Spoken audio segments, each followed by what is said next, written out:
And hello. So yeah, welcome to my life. Welcome to my story because this is my story.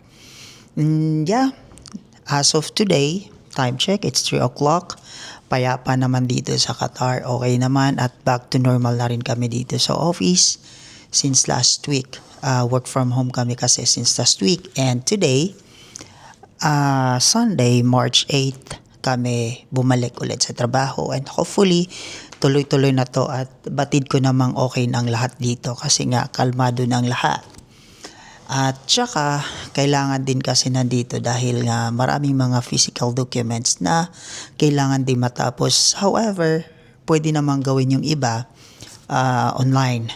Pwede naman kasi most of it done through online. Pero hindi may iwasan yung mga bagay na kailangan natin gawin sa trabaho dito sa office. And maganda naman kasi tawag doon, okay naman ang lahat, safe naman. I believe secured lahat ng tao dito, especially sa ating mga kababayan. At thankful din naman sa government natin kasi andyan sila supporting us. Hindi naman natin masasabing perfecto ang ating Philippine government, but at the end of the day, sigurado namang ginagawa din nila ang lahat for them to secure us OFWs dito. At the same time, ang Qatar itself is safe. Talagang protektado ang bawat tao dito, bawat manggagawa, at wala rin namang naiulat na mga problema dito. And masaya ang lahat. We